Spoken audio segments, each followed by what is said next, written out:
पिछली वीडियो में हम लोग ने सेक्शन 80C के बारे में पढ़ा था। इस वीडियो में हम लोग उसके आगे के सेक्शन पढ़ेंगे जो अभी हमारे सेमेस्टर में टोटल इनकम कैलकुलेट करते वक्त इस्तेमाल होते हैं, और अगर कुछ रह भी जाएंगे सेक्शन तो वो क्वेश्चन करते करते हम कर लेंगे। पहला है आज का हमारा सेक्शन 80CCC। 80CCC क्या कहता है? Reduction in respect of contribution to certain pension fund. भाई जैसा कि आपको पता है कि कई प्राइवेट कंपनियां होती है जो कि पेंशन नहीं देती है, और अब गवर्नमेंट सर्विसेज में भी पेंशन नहीं है, न्यू पेंशन स्कीम आ गई है। तो ऐसे केसेस में जो एम्प्लॉय है वो चाहता है कि जब वो रिटायर हो जाए तो उसको मंथली कुछ अमाउंट मिले पेंशन के फॉर्म में, तो वो उसके लिए एक पॉलिसी लेते हैं तो कि ताकि उनको कुछ पेंशन मिले रिटायरमेंट होने के बाद। जैसे कि any amount paid by SSC in an annuity plan of LIC of India और other insurer for receiving a pension from fund. मतलब कि हर महीने कोई एसएससी अपने सैलरी से कोई अमाउंट कटवाता है, कोई इंश्योरेंस प्लान से, LIC से, या फिर किसी भी इंश्योरेंस कंपनी से कोई ऐसा प्लान ले रखा है कि हर मंथ कुछ पैसे उसके कट रहे हैं प्रीमियम के फॉर्म में, और रिटायरमेंट होने के बाद जो 60 ईयर्स होती है उसके बाद पर मंथ उनको कुछ अमाउंट पेंशन के फॉर्म में, सैलरी के फॉर्म में मिलेगा। तो उस केस में अगर उन्होंने किसी पेंशन फंड में कंट्रीब्यूशन कर रहे हैं, हर महीने उनके बैंक से कट रहा है पैसा कि उनको पेंशन मिलेगा रिटायरमेंट के बाद, तो उस केस में डिडक्शन अमाउंट होता है अमाउंट पेड और 1,50,000 विच एवर इज लेस। मतलब कि अगर आपको क्वेश्चन में दिखता है कि कंट्रीब्यूशन टू पेंशन फंड लिख रखा है और उसमें उन्होंने मतलब पॉलिसी लिया है किसी LIC से या किसी भी इंश्योरेंस कंपनी से ताकि बाद में पेंशन मिले, और हर मंथ पैसे कट रहे हैं, तो फिर उसका डिडक्शन मिलेगा अमाउंट पेड और 1,50,000 विच एवर इज लेस। अभी जैसा कि हमने 80CCC में पढ़ा है कि मतलब कि किसी भी पेंशन स्कीम जब वो एम्प्लॉय खुद कराता है किसी LIC से या किसी भी इंश्योरेंस कंपनी से कराता है तो वो इसके लिए है। अब 80CCD सेक्शन हम पढ़ेंगे। ये क्या है? Deduction in respect of contribution to new pension scheme of central government. जैसा कि मैंने बताया कि अब जो नए गवर्नमेंट एम्प्लॉय हैं उनको पेंशन नहीं मिलता है, तो उनका कुछ अमाउंट न्यू पेंशन स्कीम में वो कंट्रीब्यूट करते हैं ताकि वो एक साथ जब वो रिटायर हो तो एक साथ वो पैसा उनको मिले। तो 80CCD वही है कि न्यू पेंशन स्कीम में जब सेंट्रल गवर्नमेंट में कोई भी इन्वेस्ट करता है तो उसका कितना डिडक्शन मिलेगा, और इसमें न्यू पेंशन स्कीम में गवर्नमेंट एम्प्लॉय के अलावा और भी जो अदर एम्प्लॉय हैं वो भी इसमें इन्वेस्ट कर सकते हैं। तो इसमें मेनली हमको दो सेक्शन ध्यान रखना है 80CCD में। एक है 80CCD1, 80CCD सबसेक्शन 2, मतलब सबसेक्शन 1 और सबसेक्शन 2। ये अभी जो 1B है वो अभी आप छोड़ दो, अभी बताता हूँ इसको। तो 1 और 2 करके आप याद करोगे। सबसे पहले 80CCD1 जो है ये बेसिकली बात करता है आपका एम्प्लॉय कंट्रीब्यूशन की।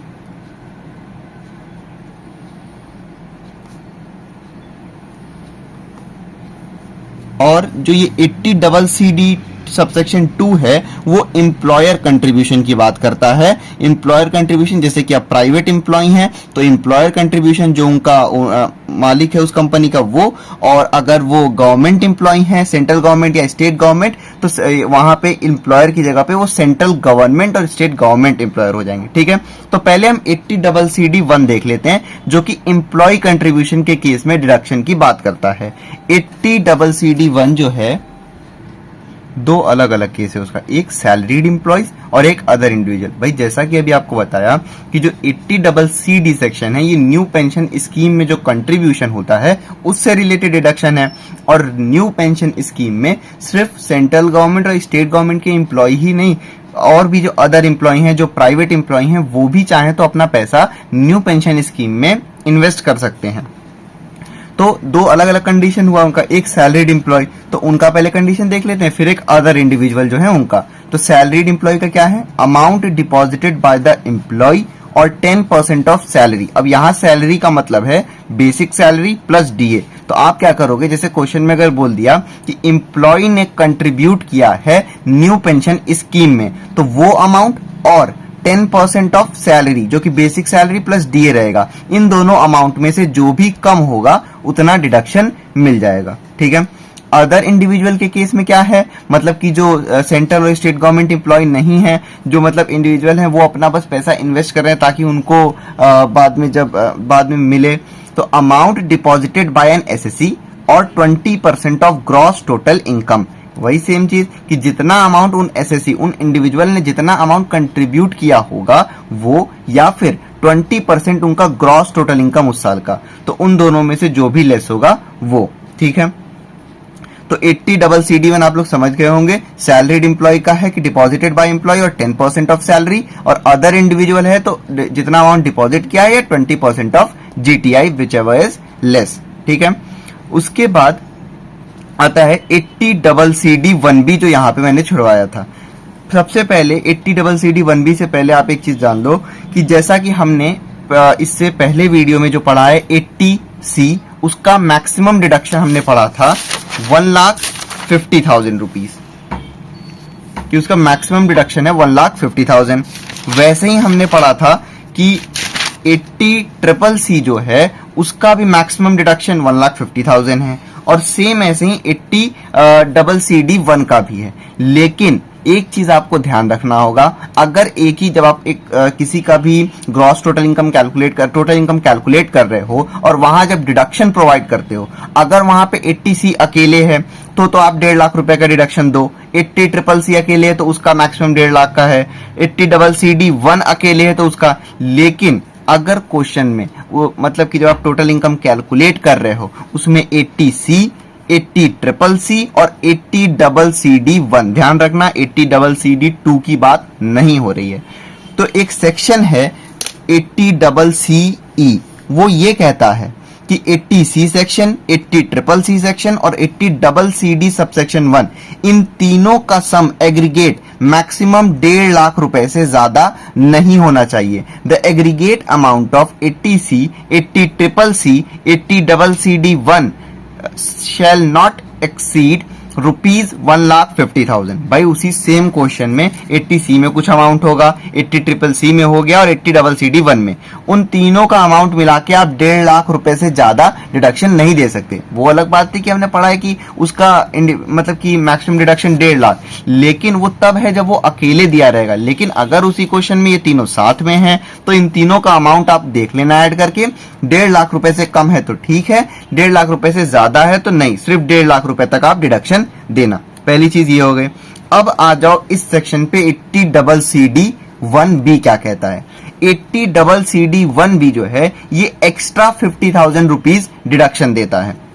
कहने का मतलब कि 80CCD1 में आपको जितने का डिडक्शन मिल गया, ठीक है, उसके अलावा मतलब जो लिमिट है उसके अकॉर्डिंग, मतलब कि 1.5 लाख रुपए 80CCD1 की अकेले की भी लिमिट है, अगर क्वेश्चन में सिर्फ ये दिया है तो उसके अलावा आप एक्स्ट्रा 50,000 डिडक्शन 1B में, सबसेक्शन 1B में दे सकते हो। और ये जो 50,000 का डिडक्शन है ये 1.5 लाख की लिमिट से ऊपर का डिडक्शन है, ऐसा नहीं है कि इस 1.5 लाख में इंक्लूडेड है। तीनों सेक्शन साथ में भी दे रखा है तो भी आप क्या करोगे, पहले इन तीनों का आप जो मैक्सिमम अगर 1,50,000 से ज्यादा भी हो जा रहा है तो भी आप 1,50,000 तक का डिडक्शन दे देना। उसके बाद नीचे आप लिखोगे 80CCD सबसेक्शन 1B और 50,000 रुपीज का एडिशनल डिडक्शन दोगे, जो कि इस कंबाइंड के जो 1.5 लाख है उससे भी 50,000 एक्स्ट्रा होगा। अभी एक एग्जांपल भी हम लोग करेंगे तो और क्लियर हो जाएगा। तो अभी हमने 80CCD1 देख लिया जो कि एम्प्लॉय कंट्रीब्यूशन की बात करता है। उसमें दो पार्ट, एक सैलरीड एम्प्लॉय, एक अदर इंडिविजुअल। सैलरीड का देख लिया अमाउंट डिपॉजिटेड और 10% ऑफ सैलरी, अदर इंडिविजुअल का अमाउंट डिपॉजिटेड और 20% of GTI which ever is less. ऐसे करके कैलकुलेट कर लेंगे। उसके बाद 1B 80CCD सबसेक्शन 1B क्या कहता है कि 50,000 रुपए का एक्स्ट्रा डिडक्शन मिलेगा, इस 1.5 लाख से ऊपर का है वो, ठीक है। दूसरी चीज 80CCE जो कहता है वो कहता है 80C plus 80CCC plus 80CCD1, इन तीनों का मिला के अमाउंट 1.5 लाख रुपए से ज्यादा नहीं होना चाहिए। 80CCD सबसेक्शन 2 इसमें इंक्लूड नहीं होगा। अब भाई एम्प्लॉय कंट्रीब्यूशन की तो हमने बात कर ली एनपीएस में, लेकिन अब 80 वो एम्प्लॉयर कंट्रीब्यूशन का अमाउंट कहां जाएगा, तो वो 80CCD सबसेक्शन 2 में बात करेंगे हम उसकी, ठीक है। तो 80CCD1 हो गया, अब 80CCD2, employer contribution to new pension scheme. अब एम्प्लॉयर का मतलब आप समझ लो, जब प्राइवेट की बात हो रही है तो जो कंपनी के ओनर वो एम्प्लॉयर हैं, लेकिन जब स्टेट गवर्नमेंट या सेंट्रल गवर्नमेंट एम्प्लॉय की बात हो रही है तो उस केस में एम्प्लॉयर जो है वो सेंट्रल गवर्नमेंट या फिर स्टेट गवर्नमेंट होंगे। ठीक है, तो भाई जैसा कि हमने 80CC1 पढ़ा था तो उसमें दो केस थे, एक सैलरीड एम्प्लॉय और एक अदर इंडिविजुअल, जो कि मतलब कि इंडिविजुअल है वो मतलब सैलरीड एम्प्लॉय नहीं है, उनका सोर्स ऑफ इनकम कुछ और हो सकता है, बिजनेस हो सकता है या कुछ भी हो सकता है ऐसे। तो वैसे ही 80CC सबसेक्शन 2 में दो केस है, एक केस है सेंट्रल और स्टेट गवर्नमेंट एम्प्लॉय का और एक केस है अदर एम्प्लॉयर का। मतलब ये अदर एम्प्लॉयर से मतलब है कि सेंट्रल और स्टेट गवर्नमेंट एम्प्लॉय को छोड़ के और कोई भी एम्प्लॉय होते हैं ये वो। ठीक है, मतलब प्राइवेट कंपनी की तरह से कह लो आप। तो in case of central and state government employee के केस में कंट्रीब्यूशन बाय सेंट्रल और state government to national pension scheme NPS और 14% ऑफ सैलरी, सैलरी से मतलब है बेसिक सैलरी प्लस डीए, यह ध्यान रखना 80CC में सैलरी का मतलब बेसिक प्लस डीए ही होता है। ठीक है, तो भाई सेंट्रल और स्टेट गवर्नमेंट एम्प्लॉय है वो। ठीक है, तो उस केस में कंट्रीब्यूशन कौन कर रहा होगा, सेंट्रल गवर्नमेंट या फिर स्टेट गवर्नमेंट। और जब सेंट्रल गवर्नमेंट और स्टेट गवर्नमेंट कंट्रीब्यूट करें तो उनका कंट्रीब्यूशन का अमाउंट या फिर आप 14% निकालना सैलरी का बेसिक प्लस डीए का, इन दोनों में से जो भी लेस होगा उतना डिडक्शन आप 80CC2 में दे देना। ये जो वो हमने पढ़ा था कि 1.5 लाख रुपए वहां उसका मैक्सिमम लिमिट था, उसमें ये इंक्लूड नहीं होता, ये उसके अलग की चीज है। ठीक है, उसके बाद अदर एम्प्लॉयर कंट्रीब्यूशन की बात हो रही है, मतलब स्टेट और सेंट्रल गवर्नमेंट एम्प्लॉयर को छोड़ के और जो है तो एम्प्लॉयर्स कंट्रीब्यूशन और 10% of salary, basic salary plus DA he salary होगा। तो इसको आप याद कैसे करोगे, देखो जब सेंट्रल और स्टेट गवर्नमेंट एम्प्लॉय की बात हो या अदर एम्प्लॉयर की बात हो तो ऊपर वही होगा, कंट्रीब्यूशन बाय सेंट्रल और state government, contribution by employer, तो दोनों एक तरह से एम्प्लॉयर कंट्रीब्यूशन है। बस चेंज कहां होता है कि सेंट्रल और स्टेट गवर्नमेंट एम्प्लॉय के केस में सैलरी का 14% अमाउंट तक का मिलेगा डिडक्शन और अदर एम्प्लॉयर के केस में केवल 10%। तो बस यही चेंज है इसमें सेंट्रल गवर्नमेंट, स्टेट गवर्नमेंट और प्राइवेट एम्प्लॉय में। ठीक है, इसमें 14% होता है और इसमें 10% होता है। तो एक बार फिर से आप देख लो, 80CC जो था वो मतलब कि अगर किसी प्राइवेट कंपनी में या फिर government life insurance corporation of India में किसी भी इंश्योरर से अगर कोई इंश्योरेंस कराते हैं तो उससे रिलेटेड 80CC था। फिर 80CC जो है वो कंट्रीब्यूशन की बात करता है new pension scheme of central government में या फिर अटल पेंशन योजना में, उसमें जो भी कंट्रीब्यूशन होता है उसकी बात करते हैं। CCD1 बेसिकली एम्प्लॉय कंट्रीब्यूशन की बात होती है और CCD2 एम्प्लॉयर कंट्रीब्यूशन की बात होती है। 1B से मतलब सबसेक्शन 1B से क्या मतलब है कि इसमें एक्स्ट्रा 50,000 रुपीज का डिडक्शन मिलता है। ठीक है, और हमें ध्यान रखना है 80C, 80CCC, 80CCD1 सबसेक्शन 1 इन तीनों का मिला के एक साथ 1.5 लाख रुपए से ज्यादा नहीं दे सकते आप डिडक्शन। ठीक है, तीनों का कंबाइन इतना है और उसके ऊपर अलग से 50,000 रुपए का डिडक्शन आप इसमें 80CCD1 में एक्स्ट्रा 50,000 रुपए आप डिडक्शन दे सकते हो। ठीक है, तो वो अभी एग्जांपल के थ्रू कराता हूं आपको इसको। उसके बाद ये 80CCD2 ये सेंट्रल गवर्नमेंट और स्टेट गवर्नमेंट एम्प्लॉय के केस में और एक अदर एम्प्लॉयर के केस में, और इन दोनों में बस इतने का डिफरेंस है कि सेंट्रल स्टेट गवर्नमेंट एम्प्लॉय के केस में 14% ऑफ सैलरी लेते हैं और इस केस में 10% ऑफ सैलरी लेते हैं। सेक्शन 80CCD को समझने के लिए हम एक इलस्ट्रेशन करेंगे जिससे कि और इजी से आपको समझ में आएगा। जब भी आपको टोटल इनकम कैलकुलेट करना होगा तो उसमें डिडक्शन कैसे आप निकालोगे, तो उसके लिए ये वाला इलस्ट्रेशन हम करेंगे। ये इलस्ट्रेशन है पेज नंबर 416 पे, illustration number 6। During the financial year 2021-22 Ram deposited the amounts as under public provident fund यानी कि पीपीएफ 90,000 रुपीज राम ने डिपॉजिट किया है पब्लिक प्रोविडेंट फंड में 90,000 रुपीज। और हमने पढ़ा है सेक्शन 80C में पीपीएफ का कंट्रीब्यूशन जाता है तो 90,000 रुपए 80C में मिलेगा इनको। ठीक है, pension scheme of the central government, और आप ध्यान रखना अकेले 80C का नहीं है 1.5 लाख रुपए limit, 80C, 80CCC, 80CCD subsection 1 इन तीनों का कंबाइन मिला के 1.5 लाख रुपए है। ठीक है, second point, pension scheme of the central government at the rate 15% of his salary 1,50,000 a matching contribution was made by the employer. अब ध्यान से आप देखो, यहाँ लिख दिया कि matching contribution was made by employer. इससे आपको ये समझ में आ रहा होगा कि ये एक गवर्नमेंट एम्प्लॉय नहीं है, प्राइवेट एम्प्लॉय है, क्योंकि एम्प्लॉयर की बात हो रही है यहाँ पे, पहली चीज। दूसरी ये कि यहाँ बोला गया है कि पेंशन स्कीम में राम ने डिपॉजिट किया है, जो सेंट्रल गवर्नमेंट की न्यू पेंशन स्कीम है उसमें डिपॉजिट किया है 1.5 लाख रुपए, 1,50,000, जो कि उनकी सैलरी का 15% है। तो 15% of salary is equal to 1.5 lakh रख के हम सैलरी निकाल लेंगे। अब सैलरी हमको क्यों निकालना पड़ेगा यहाँ पे, क्योंकि डिडक्शन का जो फॉर्मूला होता है 80CCD में सैलरीड एम्प्लॉय के लिए, चाहे वो प्राइवेट हो या गवर्नमेंट हो, अमाउंट डिपॉजिटेड बाय एम्प्लॉय, जितना अमाउंट एम्प्लॉय ने डिपॉजिट किया है, या फिर 10% of salary, that is basic salary plus DA, इन दोनों में से जो लेस होगा वही तो डिडक्शन मिलेगा आपको यहाँ पे। तो उसके लिए आपको पहले सैलरी यहाँ पे निकालना पड़ेगा। इस वाले क्वेश्चन में जब सैलरी आ जाएगा तो उसका आप 10% यहाँ रख दोगे। और एम्प्लॉय ने कितना डिपॉजिट किया है, यहाँ तो बोल दिया साफ साफ कि 1.5 लाख रुपए एम्प्लॉय ने, राम ने डिपॉजिट किया है। तो यहाँ आप लिखोगे 1,50,000 और 10% ऑफ सैलरी, जो भी कम होगा वो मिलेगा डिडक्शन।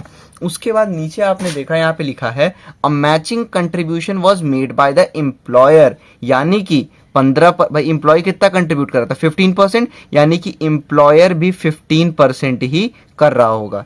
तो 15% कितना था, 1.5 लाख रुपए, यानी कि एम्प्लॉयर भी 1.5 लाख रुपए कंट्रीब्यूट कर रहा है पेंशन स्कीम में। तो प्राइवेट के केस में एम्प्लॉयर कंट्रीब्यूशन का क्या था भाई, 80CCD सबसेक्शन 2 में हमने पढ़ा है, ये एम्प्लॉयर कंट्रीब्यूशन से रिलेटेड था। सेंट्रल और स्टेट गवर्नमेंट रहते एम्प्लॉय तो 14%, लेकिन यहाँ आपको साफ साफ पता चल रहा है कि ये एक प्राइवेट एम्प्लॉय है। Matching contribution was made by the employer बोला गया है। अगर बोला गया होता matching contribution was made by state government और सेंट्रल गवर्नमेंट, तब हम मानते कि ये गवर्नमेंट एम्प्लॉय हैं, लेकिन नहीं है। तो ये देखिए, इन case of other employer contribution, मतलब कि other than central and state government, तो भाई उस केस में एम्प्लॉयर कंट्रीब्यूशन और 10% of salary whichever is less. तो एम्प्लॉयर कंट्रीब्यूशन तो हमको पता है, बोला गया है ना matching contribution was made by employer, यानी कि यही 15% वाला अमाउंट 1.5 लाख रुपए यहाँ पे एम्प्लॉयर कंट्रीब्यूशन की जगह आप लिखोगे और 10% ऑफ सैलरी निकाल लोगे। सैलरी पहले आप कैलकुलेट करोगे, जैसे अभी मैंने बताया वो भी कैलकुलेट करके आपको दिखाऊंगा। तो पहले आप वर्किंग नोट में सैलरी कैलकुलेट कर लोगे, उसके बाद यहाँ पे 10% ऑफ सैलरी और विच एवर इज लेस हो जाएगा। ठीक है, तो 80CCD सबसेक्शन 1 के लिए सैलरीड एम्प्लॉय था तो अमाउंट डिपॉजिटेड बाय एम्प्लॉय और 10% ऑफ सैलरी। वहीं पे employer contribution in case of private employee, तो एम्प्लॉयर कंट्रीब्यूशन और 10% of salary whichever is less. अब हम क्वेश्चन करेंगे अपना, हम ध्यान देंगे कि 80C, 80CCC plus 80CCD subsection 1, इन तीनों को मिला के 1.5 लाख से ज़्यादा नहीं देना है। उसके अलावा एक्स्ट्रा हमको 80CCD सबसेक्शन 1B में देना है, और उसके अलावा 80CCD सबसेक्शन 2 यानी कि एम्प्लॉयर कंट्रीब्यूशन वाला देना है। तो इसको अब सॉल्व करते हैं। हम सॉल्यूशन देखते हैं, इलस्ट्रेशन 6 पेज नंबर 416 416। उसके बाद अब इसमें हम क्या करेंगे, सबसे पहले यहाँ हम लिख देते हैं हेडिंग में डिडक्शंस।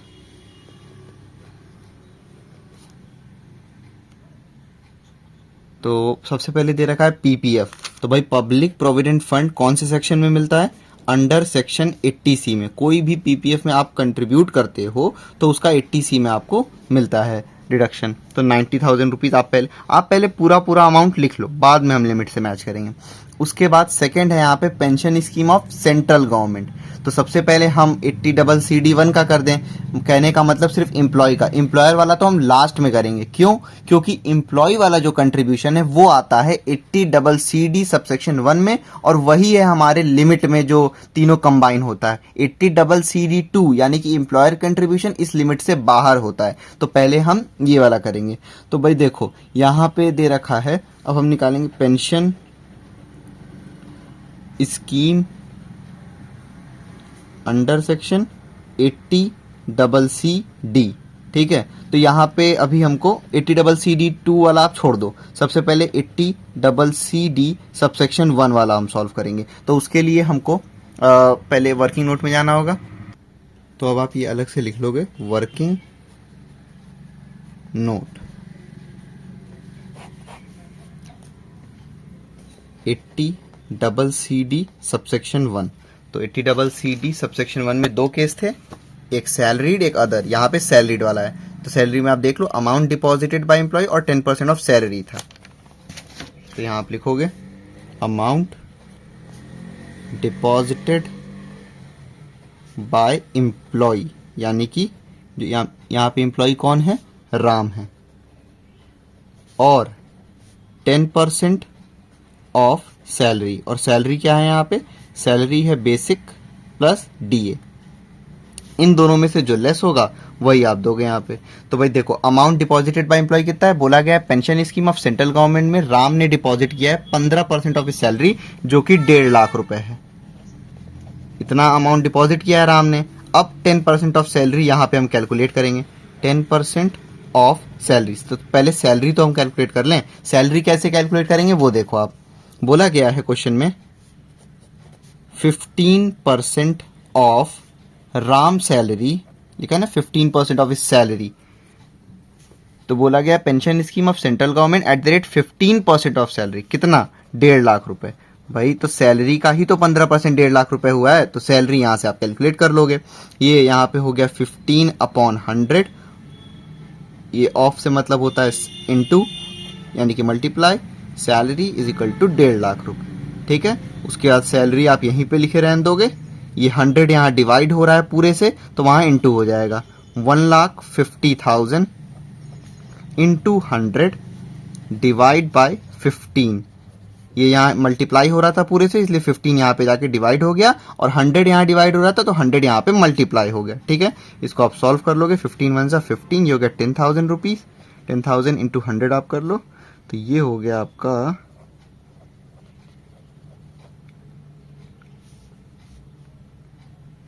10 लाख रुपीज। तो सैलरी कितनी हो गई, सैलरी हो गई, राम की सैलरी है 10 लाख रुपए। ठीक है, तो यहां पे आप पुट करोगे आप सैलरी की वैल्यू 10% ऑफ 10 लाख, तो ये क्या आएगा, ये आएगा 1.5 लाख रुपए। फिर से देखो आप, अमाउंट 80CC1 के केस में, सैलरीड एम्प्लॉय के केस में अमाउंट डिपॉजिटेड बाय एम्प्लॉय और 10% ऑफ सैलरी लेते हैं। सैलरी हमें पता नहीं था, हमने क्वेश्चन की मदद से निकाला। 15% ऑफ सैलरी 1.5 लाख दे रखा था, फिर हमने सैलरी यहाँ पे ऐसे निकाल लिया तो आ गया 10 लाख रुपए। अब amount deposited by employee 1.5 lakh रुपए था यहाँ पे इस क्वेश्चन में, और 10% ऑफ सैलरी हमने कैलकुलेट किया तो 1 लाख रुपए। तो इन दोनों में से आप बताओ लेस कौन सा है, लोअर कौन सा है, तो 1 लाख रुपए। तो भाई 1 लाख का डिडक्शन मिलेगा। अभी कितना मिलेगा उससे मतलब नहीं, वो तो हम बाद में लिमिट से डिसाइड करेंगे, लेकिन यहाँ पे ऐसे मिलना कितना चाहिए, तो 1 लाख रुपए। अभी आप सीधे आओ यहाँ पे और पुट कर दो यहाँ पे वैल्यू,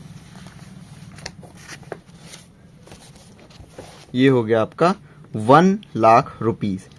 80C हो गया, 80CC1। एक और सेक्शन आता है जिसका तीनों मिला के 1.5 लाख, तो वो है 80CCC। 80CCC का कोई नहीं दिया डिडक्शन, तो पहले आप इन दोनों को ऐड कर दो। इन दोनों को आप ऐड करोगे तो ये आ रहा है 1,90,000। और हमने क्या पढ़ा है, हमने पढ़ा है सेक्शन 80CC जो है वो कहता है 80C plus 80CCC plus 80CCD subsection 1, इन तीनों को मिला के अमाउंट जो है वो 1.5 लाख रुपए से ज्यादा आप नहीं दे सकते हो। तो यहां आप देखो 80C, 80CCD1 और 80CCC नहीं दिया हुआ है, तो उसको जीरो मानो आप। तो इन तीनों को मिला के कितना आ रहा है, 1,90,000। लेकिन आप कितने का डिडक्शन दे सकते हो इसमें, 80CCE आपको कहता है कि 1.5 लाख से ज्यादा नहीं दे सकते। तो आप यहां पे लिख लोगे 1,50,000 रुपीज। ये तो हो गया 80CCE का, यहाँ पे लिखा था ना हमने 80CCE, 80C plus 80CCC plus 80CCD subsection 1, इन तीनों का मिला के 1.5 लाख से ज्यादा नहीं। उसके बाद अब ये तो यहां तक हो गया। उसके बाद हमने एक और चीज पढ़ा था, क्या कि 80CCD1 भी कहता है कि उस 1.5 लाख के ऊपर भी आप 50,000 रुपए का डिडक्शन दे सकते हो, जो कि 1.5 लाख लिमिट से बाहर का है। तो ये आप दो यहाँ पे डिडक्शन, यहाँ पे आप लिखोगे, ये तो इतना हो गया। अब आप लिखोगे एडिशनल डिडक्शन। कौन से सेक्शन में एडिशनल डिडक्शन दोगे आप, under section 80CCD sub section 1B में आप 50,000 रुपए का एक्स्ट्रा डिडक्शन दोगे, 50,000 का। ठीक है, उसके बाद क्वेश्चन में और भी कुछ दिया है, तो हाँ दिया है क्वेश्चन में थर्ड पॉइंट आप देखो क्या दिया है, अ matching contribution was made by the employer. तो एम्प्लॉयर वाला डिडक्शन कौन से सेक्शन में आप देते थे, 80CC सब सेक्शन 2 में आप देते हो। तो यहाँ पे क्या ये सेंट्रल और स्टेट गवर्नमेंट के एम्प्लॉय हैं, तो नहीं, ये है एक प्राइवेट एम्प्लॉयर। तो अदर देन सेंट्रल और स्टेट गवर्नमेंट एम्प्लॉय के केस में एम्प्लॉयर कंट्रीब्यूशन या फिर 10% ऑफ सैलरी। वही चीज ये अगर गवर्नमेंट के एम्प्लॉय होते तो हम 14% देते, लेकिन ये नहीं है तो हम 10% तक का देंगे। तो इसको भी हम वर्किंग नोट में अपने कैलकुलेट करेंगे। वर्किंग नोट में पहला हमने कैलकुलेट किया 80CC1, अब हम कैलकुलेट करेंगे 80CC सब सेक्शन 2। और ध्यान रखना आप, ये 80CC2 का अमाउंट ये इसका लिमिट नहीं है कि आप पता चला आपने 80CC1 वाले में इंक्लूड कर दिया, नहीं, इसका लिमिट नहीं है कुछ भी। तो अब यहां पे आप क्या लिखोगे, एम्प्लॉयर कंट्रीब्यूशन और 10% ऑफ सैलरी। तो यहाँ सैलरी का मतलब basic salary plus DA, DA दे नहीं रखा है तो वही सैलरी हो जाएगा। और सैलरी हमने अभी कैलकुलेट किया है कितना, 10 लाख रुपए। तो 10% ऑफ 10 लाख, ठीक है। तो भाई एम्प्लॉयर कंट्रीब्यूशन कितना है, बोला है थर्ड पॉइंट में, matching contribution was made by the employer, यानी कि एम्प्लॉय ने कितना कंट्रीब्यूट किया था, 1.5 लाख रुपए। तो एम्प्लॉयर ने भी कितना कंट्रीब्यूट किया होगा, 1.5 लाख रुपए। 10% ऑफ 10 लाख आप निकाल लो तो आ गया 1 लाख रुपए। अब इसमें जो भी विच एवर इज लेस उतना डिडक्शन मिलेगा। तो भाई दिखने से ही पता चल रहा है 1 लाख रुपए कम है, 1 लाख रुपए का डिडक्शन 80CC सब सेक्शन 2 में मिलेगा। अब आप यहां पे लिखोगे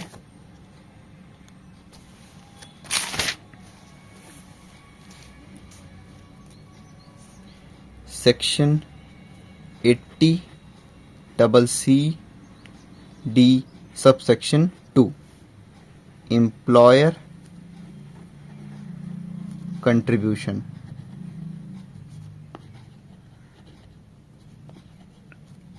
ये वर्किंग नोट 1 और ये वर्किंग नोट 2 में, ठीक है। तो under section 80CC sub section 2 में एम्प्लॉयर का कंट्रीब्यूशन हमने कैलकुलेट किया है, तो कितना डिडक्शन मिलना चाहिए, 1 लाख रुपए,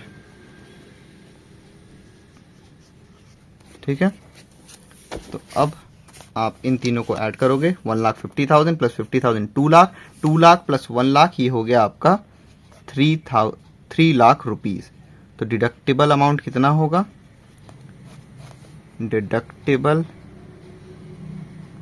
अमाउंट एक बार फिर से आप देख लो। सबसे पहले पीपीएफ अंडर सेक्शन 80C में हमने दे दिया, उसके बाद 80CCC देखते हैं तो वो कुछ नहीं था यहाँ पे। फिर देखेंगे 80CCD सब सेक्शन 1, तो वो था यहाँ पे, क्योंकि बोला है पेंशन स्कीम में एम्प्लॉय ने कंट्रीब्यूट, तो वो हमने कैलकुलेट किया वर्किंग नोट में जाके कि भाई अमाउंट डिपॉजिटेड बाय एम्प्लॉय और 10% ऑफ सैलरी। तो जो भी लेस था तो वो आ गया यहाँ पे 1 लाख रुपए। अब 80C, 80CCC और 80CCD सब सेक्शन 1, इन तीनों को जब ऐड करते हैं तो 1.5 लाख से ज्यादा आप लिमिट नहीं है इसकी। तो यहाँ देखो इन दोनों को ऐड किया तो आ गया 1,90,000, जबकि 80CCC तो कहता है इन तीनों का मिला के 1.5 लाख से ज्यादा नहीं दे सकते। तो भाई यहाँ पे यही दोनों हैं और 80CCC नहीं है, यानी कि कंबाइन में 1,90,000। तो उसको आप काट के 1,50,000, मतलब काटना मत, यहाँ पे ऐसे लिख दोगे 1,50,000, क्योंकि सेक्शन 80CE रिस्ट्रिक्ट कर देता है अमाउंट, ठीक है। अब ये तो हो गया 80CCC, यानी कि इन तीनों का कॉम्बिनेशन। उसके आगे बढ़ते हैं, 80CCD1 भी कहता है 50,000 का एक्स्ट्रा डिडक्शन ले जाओ, तो भाई 50,000 का ले गए। उसके बाद एम्प्लॉयर का कंट्रीब्यूशन 80CCD सबसेक्शन 2 में, तो वो भी हमने वर्किंग नोट में कैलकुलेट किया, एम्प्लॉयर कंट्रीब्यूशन और 10% of salary in case of other employee, यानी कि सेंट्रल और स्टेट गवर्नमेंट एम्प्लॉय को छोड़ के जब होते हैं तो 10% ऑफ सैलरी और एम्प्लॉयर कंट्रीब्यूशन, तो वो हमने कैलकुलेट किया तो आ गया 1 लाख रुपए। अब इन तीनों अमाउंट को आप ऐड करोगे, 1.5 लाख प्लस 50,000 2 लाख, 2 लाख प्लस 1 लाख 3 लाख रुपए डिडक्टेबल अमाउंट है।